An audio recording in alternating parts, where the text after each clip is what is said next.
గత 2 సార్లు post office దగ్గరికి మనం అందరం కూడా బాధితులు అందరం కలిసి అక్కడికి వెళ్లాము. పోలీసు వారు కూడా సహకరించారు.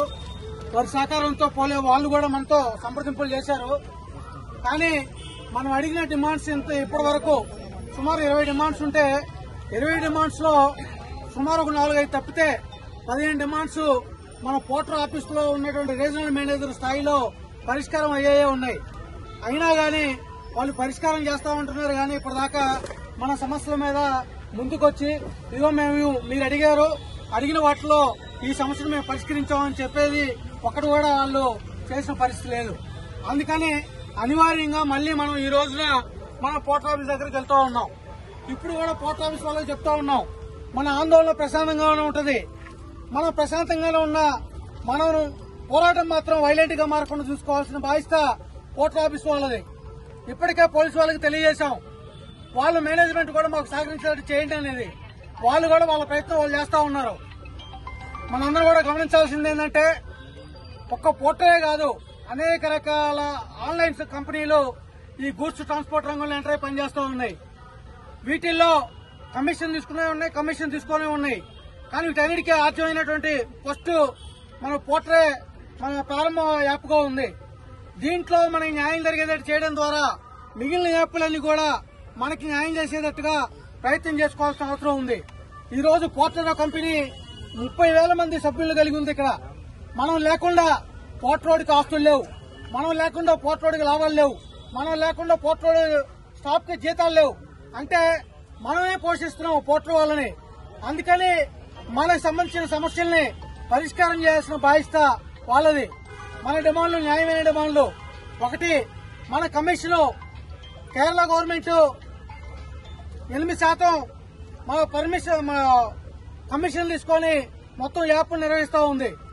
ఇట్లా ఒక గవర్నమెంట్ 8% తో ఒక యాప్ నిర్వహిస్తూ సర్వీస్ అందిస్తున్నప్పుడు ఒక ప్రైవేట్ యాప్ 8% కి ఎందుకు ఇవ్వదు?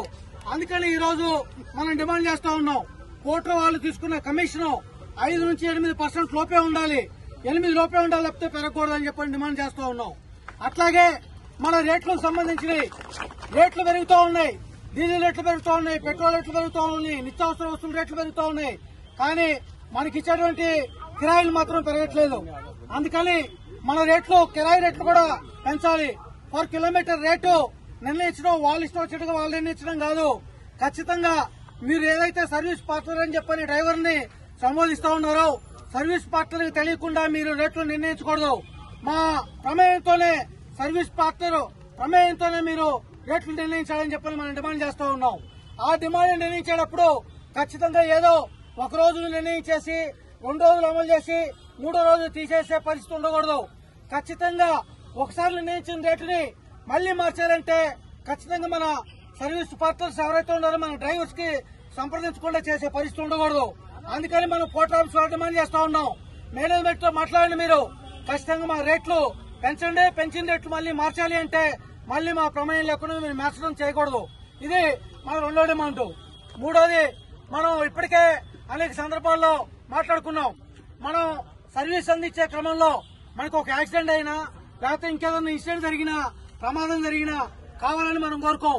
కానీ అనుకోకుండా జరిగే ప్రమాదాలు, ఆ ప్రమాదం జరిగినప్పుడు ఇప్పటిదాకా మనకు 100% కూడా పోర్ట్ యాజమాన్యం నుంచి మనకు సపోర్ట్ లేదు.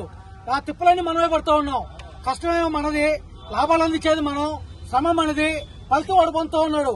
నష్టం మనకు జరిగినప్పుడు కనీసం స్పందించలేదు. దీన్ని మేము ఖండిస్తా ఉన్నాం. అందుకని ఖచ్చితంగా మనకి ఏదైనా సర్వీసు సందర్భంలో ఏమన్నా యాక్సిడెంట్ జరిగినా ప్రమాదం జరిగినా ఆ సందర్భంలో అయ్యేటువంటి నష్టాన్ని వాడు భరించాలి. మన కుటుంబాలు నోటిని పడకుండా చూడాల్సిన బాధ్యత పోర్ట్ యాజమాన్యంది. ఆ విధంగా మనకి సంబంధించినటువంటి ఏమన్నా యాక్సిడెంట్ ఇటువంటి జరిగినప్పుడు ఆ వైద్య ఖర్చుల దగ్గర నుంచి కుటుంబం ఒకవేళ ఏమైనా రెస్ట్ తీసుకోవాల్సి వస్తే ఆ వైద్యం అందే వరకు ఆ కుటుంబం పోషించడానికి అవసరమైన ఖర్చు కూడా ఈ రోజు పోర్ట్ యాజమాన్యం భరించాల్సిన అవసరం ఉంది. ఆ రకంగా పోర్ట్ యాజమాన్యం చర్యలు తీసుకోవాలని చెప్పని మనం డిమాండ్ చేస్తూ ఉన్నాం. అట్లాగే మనకి తెలియకుండానే అనేక మంది చిన్న చిన్న కారణాలతో సస్పెన్షన్ చేస్తా ఉన్నారు. ఈ సస్పెన్షన్ అనేది చాలా అన్యాయమైంది. కొంతమంది మనం చెబుతూ ఉన్నారు, చాలా మోసపూరితంగా ఉంటుంది ఆ యాప్. మనకి లొకేషన్ చూసేటప్పుడే 3 కిలోమీటర్లు చూపిస్తుంది. దాన్ని మనం ఆన్లో చేయగానే 6 కిలోమీటర్ల లొకేషన్ చూపిస్తా ఉంది. ఇదంతా పచ్చి మోసం.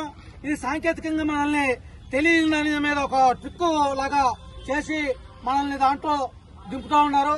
దానివల్ల 4 కిలోమీటర్ మనకి పెరుగుతూ ఉంది, కానీ దానికి మాత్రం ఛార్జ్ వాళ్ళు ఇవ్వట్లేదు. అందుకని ఏదైతే ఉందో ఈ సాంకేతికపరమైన మోసాన్ని పోర్టు యాజమాన్యం దృష్టి పెట్టేది అటువంటి లేకుండా ఒరిజినల్ పికప్ ఇందులో ఎన్ని కిలోమీటర్లు ఉందో అన్ని కిలోమీటర్లు చూపించాలి. దానికి సంబంధించింది మినిమం 5 కిలోమీటర్లు ఉండాలి. 5 కిలోమీటర్లు దాటితే దానికి కస్టమర్ నుంచి కలెక్ట్ చేస్తారా, మీరు ఇస్తారా తేల్చుకొని మాకు మాత్రం డ్రైవర్ కి మాత్రం సర్వీస్ పార్ట్నర్ మాత్రం దానికి సంబంధించిన పికప్ పాయింట్స్ కూడా దానికి రేట్ కట్టవలసిన భావిస్తుంది. ఆ విధంగా చర్యలు తీసుకోవాలని చెప్పి డిమాండ్ చేస్తూ ఉన్నాం. అట్లాగే మనకేదన్నా ఇష్యూ వస్తే టక్కున పోర్టు వాళ్ళకి సంబంధించి మనం దానికి కాంటాక్ట్ చేస్తే కస్టమర్ కేర్ అని చెప్పని పెట్టారు. కస్టమర్ సర్వీస్ ఇస్తున్నారు, కానీ మనకి సర్వీస్ పార్ట్నర్ మాత్రం ఏ రకమైన సర్వీస్ ఇవ్వట్లేదు. ఇస్తా ఉంటారు, మళ్ళీ మనం ఫోన్ చేస్తే మళ్ళీ మనం ఫోన్ చేస్తారు, ఫోన్ కలవదు, దాన్ని రిసీవ్ చేసుకోరు. ఇది అన్యాయం. ఎందుకంటే మీకు సర్వీస్ చేస్తా ఉన్నాం. మీకు సర్వీస్ అందించే క్రమంలో మాకు ఏ రకమైన సమస్య వచ్చినా మీరే దాన్ని సాల్వ్ చేయాలి. మీరే దాని కష్టాన్ని నష్టాన్ని భరించాలి. మాకు సంబంధించి అండదండగా ఉండాలి. అటువంటి యంత్రాంగం తక్షణం మీరు పోర్ట్ ఆఫీస్ వాళ్ళు ఏర్పాటు చేయాలని చెప్పని డిమాండ్ చేస్తా ఉన్నాం. ఈ డిమాండ్ ఇప్పుడు ఈ చెప్పిన డిమాండ్లన్నీ కూడా మన మెయిన్ డిమాండ్లు. ఈ డిమాండ్తో పాటు ఇంకా కొన్ని డిమాండ్లు ఉన్నారు, మీరు పెట్టిన అన్ని కూడా తెలుసు మీకు. ఈ డిమాండ్స్ కనుక పరిష్కారం చేయకపోతే ఈ ఉద్యమం ఇక్కడితో ఆగదు. ఇది లేబర్ ఆఫీస్కి వెళ్తుంది, తర్వాత ట్రాన్స్పోర్ట్ కమిషనర్ ఆఫీస్కి వెళ్తాం, ట్రాన్స్పోర్ట్ మినిస్టర్ దగ్గరికి వెళ్తాం, అవసరమైతే సీఎం దగ్గరికి వెళ్తాం, రాష్ట్రాన్ని స్తంభింప చేస్తాం, మీ ఆఫీసులు స్తంభింప చేస్తాం. మా సమస్యను పరిష్కారం చేయకపోతే మీ సంగతి తెలుస్తామని చెప్పని మనందరం కూడా పోర్టు యాజమాన్యానికి చెప్పాల్సిన సందర్భం ఇదే. అందుకని మనం చేసే కార్యక్రమాల్లో మీరు ఈ పార్టిసిపేషన్ ఇంకా పెరగాలి. మనం ఇప్పుడు కేవలం 200 మంది ఉన్నాం, కానీ మన సంఖ్య 30,000 మంది ఉన్నారు.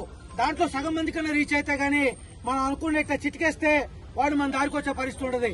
అందుకని ఆ రకమైన పద్ధతుల్లో మన మూవ్మెంట్ ని పెంచుకుంటూ పోవాల్సిన అవసరం ఉంది.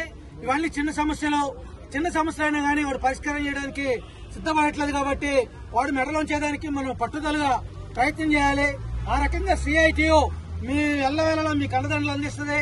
మీరు అర్ధరాత్రి ఫోన్ చేసినా మీకు ఆపదంటే మేము ఉంటాం. మీ వెనక సిఐటి ఉంటుంది. మీరు ఒంటరిగా లేరు. ఈ స్టేటే కాదు, ఏ స్టేట్కి వెళ్ళినా అన్ని స్టేట్లు మనం ఉన్నాం. అట్లా పోర్టు 22 స్టేట్లలో మా యంత్రాంగం కలిగి ఉంది. 22 స్టేట్లు కాదు, 32 స్టేట్లు ఉన్న 32 స్టేట్లో సిఐటి ఉంది, సిఐటి యంత్రాంగం ఉంది. ఖచ్చితంగా వాళ్ళ మెడలు వంచి ఉద్యమాన్ని నిర్మించి మనం ప్రయత్నం చేద్దాం. అందుకని మనం సక్సెస్ కావాలంటే మనం యూనిటీగా ఉండాలి, ఐక్యంగా పోరాటం చేయాలి. తెలుసో తెలియక ఎవరన్నా దౌర్జన్యం చేయటం ఎవరి మీద శాంతియుతంగా ఉండాలి. మన ప్రతాపం అంతా కూడా మన పోరాటంలో ఉండాలి. పోరాటం ఎప్పుడు ఎట్లా చేయాలేదని మీకు గైడెన్స్ ఇస్తుంటాం. మీ వెనక మేము ఉంటాం. ఆ పద్ధతిలో మీరు దీన్ని జయప్రదం చేయాలని చెప్పని కోరుతూ నాకు ఈ అవకాశం ఇస్తూ మీ అందరూ కూడా ధన్యవాదాలు తెలియజేస్తాం. ఇంకొకటి చిన్న విషయం సిఐటికు 2-3 సార్లు పోయినాము. కొంతమంది